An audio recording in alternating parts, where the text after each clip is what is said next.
All right, so I'm outside of, where is this? Figure Eight Coffee, and I am ordering a Waymo because, you've got all these people that talk about their opinion on self-driving vehicles and if they think it's safe, and, you know, they're from people that are in different places in the United States and maybe even across the world. And I'm here with my mom, and I said, let's take one. So I'm downtown Austin. I spent a lot of time downtown, but I haven't done the self-driving fully autonomous vehicles yet. And we're in the first place in the world where you have three options. You have Tesla's robo-taxis, you have Google's Waymo vehicles, and then you have the Amazon Zoox. I see those driving around, but I can't take one yet. And the robo-taxi, you have to get access to a specific app. So I'm waiting for access to those, and as soon as I do, I'll do a video for those as well. I'll take some of those to be able to share. Here's the thing. Obviously, I'm in real estate, but I am tech forward. I was in IT before I was in real estate. And so like part of the reason for me relocating to Austin after leaving Big Pharma was like, I love how tech forward, how much opportunity, how many things Austin's offering for people that just like to be creative, right? And so this is one of those things. Like the fact that it came to Austin first is a clear indication of what type of city this is. All of them came to Austin first. That's really important. Okay, so I'm just waiting for this ride. It says less than a minute. Where's it at? Ride details. Okay, here we go.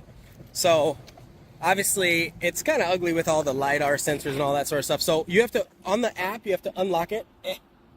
So I unlock it. Good. It opens these up. And then it talks a little bit about your ride, which I think is really cool. It should tell me to buckle up, all that sort of stuff real quick here. There we go. So put on my seatbelt. Start ride. There we go. Heading to REI. Please make sure your seatbelt is fastened. Thank you. For any questions, press the call support button to speak with a rider support agent. So I think that's really important, knowing that you can play music, you can ask it to pull over, support if you needed, have any questions and you needed to talk to a person, because not only is it autonomous, there is a fleet of people, does that make sense? There are people that are watching this remotely, right? Just like air traffic controllers, think of it like that, right? And I believe that's the same for the Tesla self-driving and the Zoox self-driving, but I don't know much about Zoox, Amazon Zoox, because I don't have access to it, and I haven't seen anybody riding around in them. I've seen the vehicles, but I haven't seen people in them. So let's talk about the car a little bit. It is a Jaguar I-Pace. I think it's a nice vehicle. I listened to, was it Kim Java who did a video on this, and she gets access to everything. She came to Austin for the Tesla robo-taxi stuff, which is good for her. Good on her. I love her stuff. So it's nice leather seats. You've got air condition in the front and in the back. That's great. Heating. Another screen in the back for you. You have individual temperature controls. I don't even know why they have them in there. I wonder if somebody can sit in the driver's seat. That'd be weird. You've got the glove box, which is locked, rightfully so. Looks like some decent speakers. It's cool. It's doing everything it needs to do. I know there are cameras inside and sensors inside.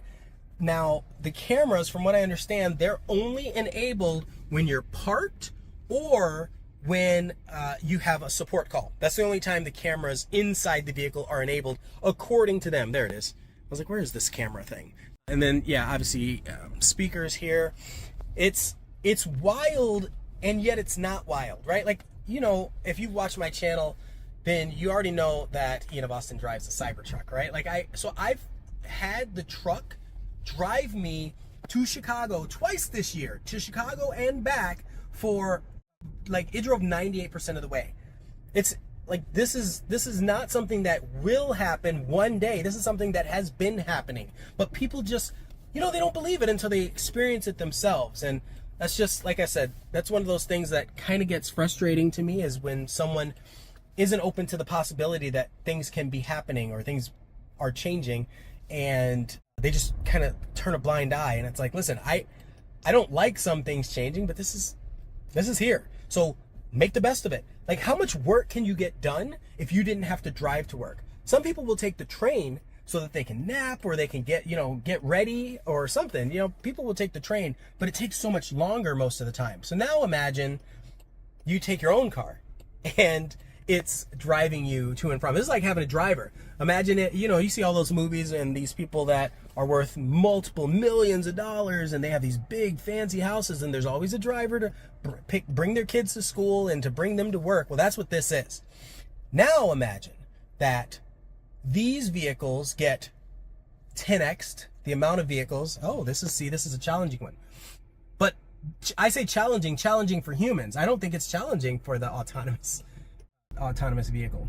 Okay, so now imagine this Amazon, and then you still have regular Uber. You still even have taxis in Austin. And then imagine every Tesla that pays for full self-driving after the year of like 2023. Every Tesla manufactured after 2023 will also, you'll be able to flip a switch and they can also do this exact thing. Pick people up, take them places, or drive you.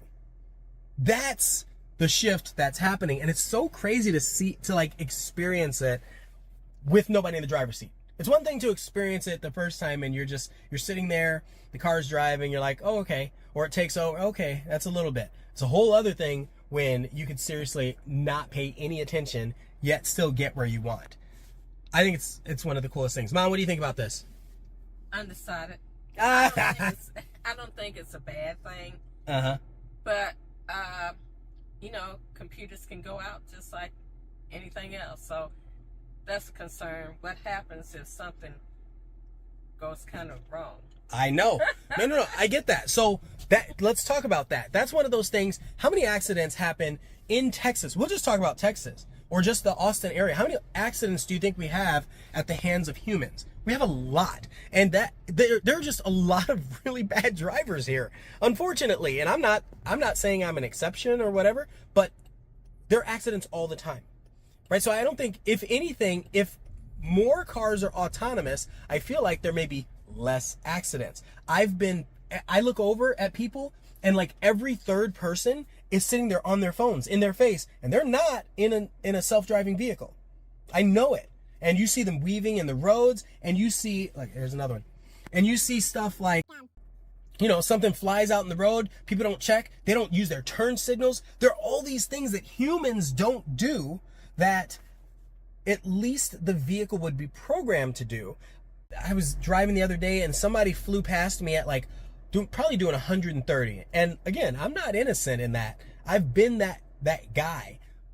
But to see somebody drive through traffic at 130 miles an hour at night when it's already hard, yeah, you know, maybe it's raining and you have all these situations and people just don't think about it. You know, with self-driving, it's just following the rules. Whatever rules are, it's our input. And sure, there might be some robot overlord situation later, but right now, if I needed to get out or pull over, I think I can do that right now. So, I don't know, it's interesting to me. I think it's going to help a lot of people get more work done, especially people that were working remote and then told that they had to start going back to the office. Well, half of the issue is the traffic. So if you don't have to worry about sitting in traffic, or you're sitting but you're not driving, you're not paying attention, and you can log into your laptop, you can check all your emails on your phone, like maybe you can do some videos like this, you can do all this stuff while you're on your way, en route to something. How much more productive could you be? Consider your job today. How much more productive could you be if you were going to pick up your kids from school, your puppies from the borders, yet you could work while that was happening? This is an Amazon Zoox right here. There we are. Today I haven't seen any robo taxis, which is kind of weird. Like, look at it. It's so crazy how close it's getting to some of these. That precision is something that humans think they have, and that's what causes accidents, because they don't, or they're drinking, or they're tired, or something's going on. So it is fascinating. It's fascinating to see the technology evolve like this. Like if that guy would have ran out into the road, what would have happened? You know, I know what my Cybertruck would have done. It would have slammed on the brakes. But I don't know what this is. That's why I wanted to take it. I wanted to take the Waymo. That's not a cyber taxi or cyber cab, but it will be. It will be in a couple weeks. All right, so I think this is enough. I think you guys get an idea of what it's like, how it works. If you have any questions, this is a long video. If you have any questions, please drop them in the comments below. I'm gonna take a few more rides, and yes, I'm in real estate, but the thing that's relevant here, I know this is a real estate channel, but the thing that's relevant is, how does this change where you buy a house? That's the question I want to leave you with, right? Because most people are used to the verbiage, location, location, location, but that's only in the context of work and things that you like to do. And so now, if location is less relevant because you can be further out, because you can get driven to work, right? Or work remote, right? That's what happened during the COVID surge, is that people were able to relocate because they could work remote, when prior to that they couldn't. And so that's why Austin had that huge uptick in real estate transactions. So that same thing can happen here. Maybe not at quite the level, but imagine how many people, when they're not bound by having to physically drive to work, can now make different real estate decisions. So now I ask that question yet once again.